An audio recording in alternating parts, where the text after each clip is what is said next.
நண்பர்களே, நம்ம புஷ்பா 2 திரைப்படத்துல இருந்து ஃபர்ஸ்ட் சிங்கிளான புஷ்பா புஷ்பா அப்படின்னு சொல்லிட்டு ஒரு பாட்டு ரிலீஸ் ஆகிருக்கு.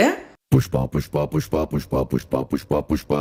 இந்த ஒரு பாட்டு ஃபர்ஸ்ட் டைம் கேட்கும்போது கொஞ்சம் காமெடியா தான் ஃபீல் ஆச்சு. பட் போக போக அப்படியே செட் ஆயிருச்சு அப்படின்னு தாங்க சொல்லணும். ஸோ இந்த ஒரு சாங்ல புஷ்பா புஷ்பா அப்படிங்கிற பேரே தான் ரிப்பீட் மோட்ல அந்த ஒரு ஸ்டார்டிங்ல வரும்.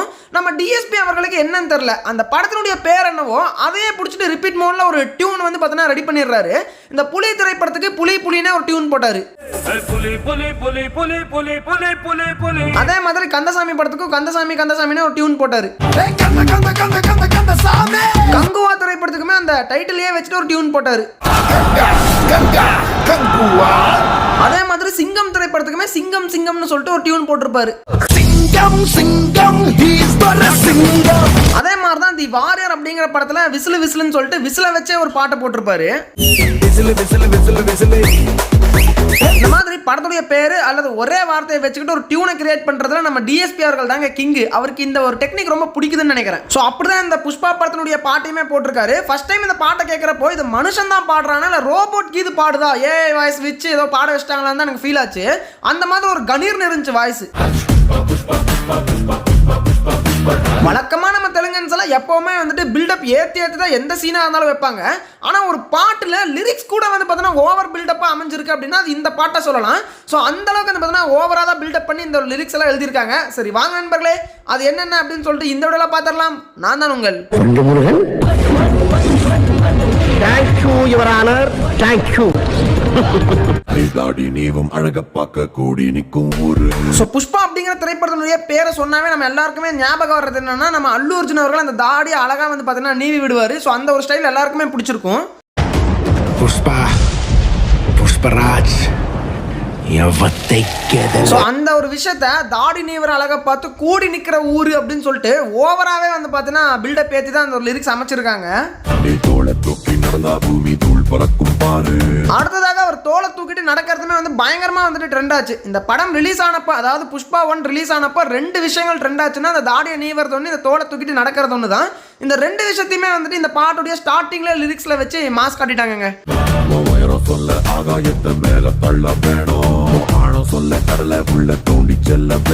இந்த லிரிக்ஸ் தாங்க என்ன கொஞ்சம் சர்ப்ரைஸ் பண்ணுச்சு. என்ன அப்படின்னா, வழக்கமா நம்ம திரைப்படங்கள் எப்படி இருக்குன்னா, உன்னுடைய உயரம் வானத்தை போலது, உன்னுடைய மனசு வந்து கடல் மாதிரியான ஆழமா இருக்கு அப்படின்னு சொல்லுவாங்க. ஆனா இந்த பாட்டுல பாருங்க, இவனுடைய உயரத்தை சொல்றதுக்கு வானத்தையே நம்ம தள்ளி வைக்கணுமாமா இன்னும் மேல. அப்போ வானத்தோட உயரமா இருக்கான் அப்படின்னு சொல்ல வராங்க. அதே மாதிரி அவனுடைய ஆழத்தை சொல்ல கடலையே இன்னும் தோண்டிட்டு போகணுமாமா. கடலை விட ஆழமான மனசு கொண்டவன் நம்ம புஷ்பான்னு சொல்ல வராங்க. ஸோ இதை வந்துட்டு ஒரு ஆங்கிள் இருந்து பார்த்தா கொஞ்சம் காமெடியா கிரிஞ்சா தெரியுது. பட் இன்னொரு ஆங்கிள் இருந்து பார்த்தா நல்லா யோசிச்சு அந்த லிரிக்ஸ் எழுதியிருக்காங்க, டிஃப்ரெண்டாவும் யோசிச்சு எழுதியிருக்காங்கிற மாதிரியுமே தோணுதுங்க. ஒரு சிட்டுக்குருவி போல இருந்தா கொட்டுமலையில் நீ தனியா ரெக்க நடங்கி நிக்க வேண்டி வரும். ஸோ இந்த லிரிக்ஸ் எல்லாம் தாங்க நம்ம இளைஞர்களுக்கு மோட்டிவேஷனலா அமையக்கூடிய ஒரு சில லிரிக்ஸ். ஸோ என்ன அப்படின்னா, ஒரு சிட்டுக்குருவியா நாம இருந்தோம்னா ஒரு பெரிய மழை அடிச்சிச்சுனாவே நம்ம ரெக்கையெல்லாம் நடுங்கிக்கிட்டு தான் நின்றுட்டு இருக்கணுமே தவிர எதுவுமே பண்ண முடியாது அப்படிங்கிற மாதிரி சொல்றாங்க. பெரிய பருந்து போல மேல மேல பறந்து பாரு மேகம் கூட காலடியில் மழை பொழிஞ்ச மண்டியிட்டு வணங்கும். பெரிய பருந்து மாதிரி நீ வாழ்ந்து காட்டு, அதாவது மேல பறந்தீனா தான் அந்த மேகமே வந்து பார்த்தோன்னா உன் காலடியில மண்டிட்டு வணங்கும் அப்படிங்கிற மாதிரி சொல்றாங்க. ஸோ குருவி மாதிரி ஒரு சிட்டுக்குருவியே இல்லாமல் பெரிய பருந்தா இருங்கடா அப்படின்னு சொல்ல வராரு. ஸோ புஷ்பா வந்து நம்ம இளைஞர்களில் பார்த்து சொல்ற மாதிரி தாங்க இருக்கு. ஸோ அதுக்கப்புறமா நம்ம அல்லு அர்ஜுன் அவர்களுடைய டான்ஸ், தலைவர் டான்ஸ்ல மட்டும் நம்மளை டிசப்பாயிண்ட் பண்ணவே மாட்டாரு. அந்த புஷ்பராஜ் அப்படிங்கிற கதாபாத்திரம் ஒரு முரட்டுத்தனமான ஆளு, ஒரு ரக்கடு பாய். அவர் வந்து பார்த்தீங்கன்னா ஏதோ மாசாலா டான்ஸ் ஆட மாட்டாரு, ஏதோ தெரிஞ்ச மாதிரி ஆடுவாரு. அந்த டான்ஸையே நம்ம அல்லு அர்ஜுன் எவ்வளோ ஸ்டைலாக ஆடி இருக்காரு பாருங்க. அல்லு அர்ஜுன் டான்ஸ்னா டான்ஸ் தாங்க. அப்படியே வந்து பார்த்தீங்கன்னா அவருடைய கையை எடுத்து பின்னாடி வைக்கிறார், அந்த பிராண்ட்னு சொல்லிட்டு புஷ்பா 1 படத்தில் பண்ணுவார்ல. இது சரணா பிராண்ட்.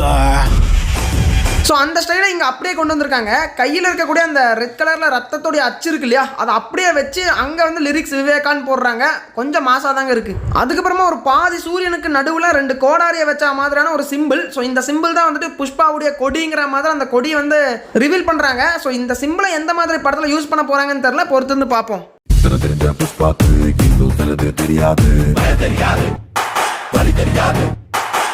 தெரிஞ்ச புஷ்பாக்கு இன்னும் சிலது தெரியாதுன்னு சொல்றாங்க. என்னடா அப்படி நம்ம புஷ்பாக்கு தெரியாதுன்னு யோசிச்சா, வலி தெரியாது, பயம் தெரியாது, அடங்கவே தெரியாது அப்படிங்கிற மாதிரி அப்பவும் மாஸ்தா ஏத்திட்டு இருக்காங்க. ஸோ இந்த மாதிரி லிரிக்ஸ் எல்லாம் கொஞ்சம் கம்மி பண்ணிட்டு அந்த மோட்டிவேஷனல் லிரிக்ஸ் எல்லாம் கொஞ்சம் ஏற்றி வச்சிருந்தாங்கன்னா கொஞ்சம் நல்லா இருக்கும் அப்படிங்கிற மாதிரி ஃபீல் ஆச்சு. சிலது முடியாது விட முடியாது அழ முடியாது. இத்தனை முடிஞ்ச புஷ்பாக்கு ஒரு சில விஷயங்கள் முடியாதுன்னு சொல்லிட்டு விழ முடியாது, அழ முடியாது, விடவே முடியாது அப்படிங்கிற மாதிரி சொல்றாங்க. ஸோ இதெல்லாம் நம்ம புஷ்பாக்கு கொஞ்சம் ஓவரா தான் பில்டப் ஏத்துற மாதிரி லிரிக்ஸ் அமைஞ்சிருந்தாலும் அந்த ஒரு டியூன் வந்து பார்த்தோன்னா கொஞ்சம் வித்தியாசமா போட்டிருந்தாரு. விட முடியாது அழ முடியாது. ஒரு இடத்துல டப்புன்னு ஸ்டாப் பண்ணி ஒரு ட்ரம்ஸ் பீஜம் போட்டு அந்த இடம் வந்து பார்த்தோன்னா கொஞ்சம் இம்ப்ரெசிவாவே இருந்துச்சுன்னு சொன்னாங்க. சாமியத்தா கும்பிடணும், வாத்தியார வணங்கிடணும், தாயின் பாதம் மட்டும் தொட்டிடணும். இப்போ மறுபடியும் நம்ம இளைஞர்களுக்கான மோட்டிவேஷனல் லிரிக்ஸ் அது புஷ்பாக்கு போட்டாங்களா இல்லை நமக்கு போட்டாங்களா, நமக்கு நல்லா சூட் ஆகுது. ஸோ இந்த மாதிரி சாமியத்தான் கும்பிடணும், வாத்தியாரை வணங்கிடணும், தாயின் பாதத்தை மட்டும்தான் தொடணும் அப்படிங்கிற மாதிரிலாம் லிரிக்ஸு. ஸோ அது வந்து புஷ்பாக்கு தான் அவங்க வச்சிருக்காங்க. பட் அது இளைஞர்களுக்குமே செட் ஆகும். ஆட்ட குனிஞ்ச போனா நீ அடிமை, நிமிர்ந்து நின்னா நீ தலைவன், தலைவனமே கிரீடமான உலகம் அறியுமோ பெருமை. இந்த லிரிக்ஸ் தான் கொஞ்சம் தப்பா போட்டுட்டாங்களோ அப்படிங்கிற மாதிரி எனக்கு ஃபீல் ஆகுது. என்னன்னா குனிஞ்சு நின்னா நீ அடிமை, நிமிர்ந்து நின்னா நீ தலைவன் அப்படிங்கிற மாதிரி சொல்றாங்க. அது ஓகே, அது கரெக்டான விஷயம் தான்.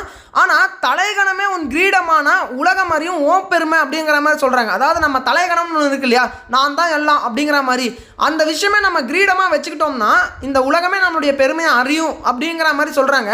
ஏன்டா தலைகணம் உள்ளவன் அழிஞ்சு தாண்டா போவான், எப்படா பெருமை உலகம் அறியும்னு சொல்றீங்க? ஸோ இந்த லிரிக்ஸ் தான் எனக்கு கரெக்டாக விளங்கலை. அது என்ன தலைகணம் இருக்கும்போது எப்படி அவன் பெரிய ஆளாவான்னு சொல்லிட்டு அவங்க சொல்றாங்க, எனக்கு சுத்தமாக புரியலங்க. இவன் கால் மேல கால போட்டு கெத்தா உட்கார்ந்தா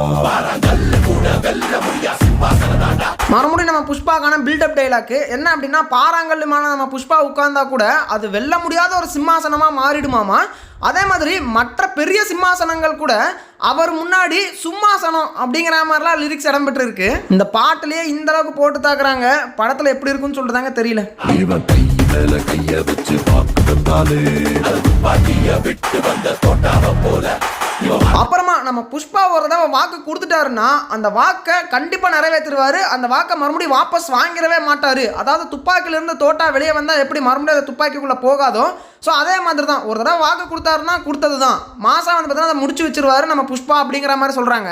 யாரும் இங்கே கும்பே இல்லை, யாரும் பெரிய பிஸ்தா இல்லை, உனக்கு நீயே ராஜா கொண்டாடு. இப்ப மறுபடியும் நமக்கான இளைஞர்களுக்கான லிரிக்ஸ், அதாவது இங்க யாரும் பெரிய கொம்பம் கிடையாது, யாரும் பெரிய பிஸ்தாவும் கிடையாது, உன்னை நீயே கெத்துன்னு நினைச்சிட்டு உன்னை கொண்டாடுடா அப்படின்னு சொல்றாங்க. யாரும் மாற்ற தேவை இல்லை, யாரும் புகழ தேவை இல்லை, உண்மையானதில் இருந்த பேரவும் ரெண்டு. ஸோ யார் வாழ்க்கையும் நமக்கு இன்ஸ்பிரேஷன் கிடையாது, யாருடைய புகழுமே நமக்கு தேவை கிடையாது. உண்மையான தில்லோட நம்ம வாழ்ந்தோம்னா நம்ம பேர் தாங்க நமக்கு பிராண்டு அப்படிங்கிற மாதிரி சொல்லி பாட்டை வேற கொளுத்தி விட்டாங்க. ஸோ இந்த மாதிரி இளைஞர்களுக்காக அந்த லிரிக்ஸ் வச்சாங்களா, அதெல்லாம் கொஞ்சம் ஃபயராக இருந்துச்சு. அது புஷ்பாக்கு வச்சாங்களா இல்லை நமக்கு வச்சாங்களான்னு தெரியல, அதெல்லாம் கொஞ்சம் ஃபயராக இருக்கு. ஆனால் நம்ம புஷ்பாக்கு மட்டுமே செட் ஆகிற மாதிரி ஒரு சில லிரிக்ஸ் எல்லாம் வைக்கும்போது அது மட்டும் கொஞ்சம் ஓவரா பில்டப் பண்றீங்களோடா அப்படிங்கிற மாதிரி ஃபீல் ஆகுதுங்க. அதுக்கப்புறமா நம்ம புஷ்பராஜ் கையில டீ எடுத்துட்டு வந்து டீயை சிந்தாம ஆடி கட்டிட்டு இருக்காரு. டேய் இதெல்லாம் எதுக்குடா பண்றீங்க, இதெல்லாம் யாரா கேட்டா அப்படிங்கிற மாதிரி தான் ஃபீல் ஆச்சு. ஆனா அதையுமே கூட நம்ம அல்லு அர்ஜுன் அவர்கள் கொஞ்சம் ஸ்டைலா தாங்க பண்ணாரு. புஷ்பா 1ல ஒரு கையில வச்சு தாடியை நீவினாரு, அது நல்லா இருந்துச்சு. பட் புஷ்பா 2ன்னு சொல்லிட்டு 2 கையை வச்சு தாடி நீவிட்டு இருக்காரு. இது கொஞ்சம் கிரிஞ்சா தாங்க எனக்கு ஃபீல் ஆச்சு. ஒரு கையை வச்சு நீவும் போது அது கொஞ்சம் மாசா இருந்துச்சு. பட் இது எதுக்கு தேவையில்லாத பண்ணியிருக்காங்கன்னு சொல்லிட்டு தெரியல. ஓகே நண்பர்களே, இதெல்லாம் தான் புஷ்பா பாட்டுலேருந்து நம்மளால பிரேக் டவுன் பண்ண முடிஞ்ச ஒரு சில விஷயங்கள். ஸோ இதையும் தாண்டி வேற ஏதாவது டீட்டெயில்ஸ் இருந்துச்சுன்னா மறக்காம அந்த கமெண்ட்ல சொல்லிட்டு போங்க. ஸோ யாரெல்லாம் இந்த புஷ்பா 2 திரைப்படத்திற்காக பயங்கர ஈகரா வெயிட் பண்ணிருக்கீங்கன்னு சொல்லிட்டு மறக்காம கமெண்ட்ல சொல்லுங்க. ஏன்னா ஆகஸ்ட் 15ஆம் தேதி சுதந்திர தின விழா அன்னைக்கு படம் ரிலீஸ்னு சொல்லிட்டு அஃபிஷியலாகவே அனௌன்ஸ் பண்ணிட்டாங்க. ஸோ யாரெல்லாம் ஈகராக வெயிட் பண்ணுறீங்க, எந்த மாதிரி இந்த படத்தினுடைய கதை அமையறதுக்கு வாய்ப்பு இருக்குது அப்படிங்கிற விஷயங்களெல்லாம் மறக்காமல் ஷேர் பண்ணிட்டு போங்க நண்பர்களே. உங்களை நான் அடுத்த வீடியோவில் சந்திக்கிறேன்.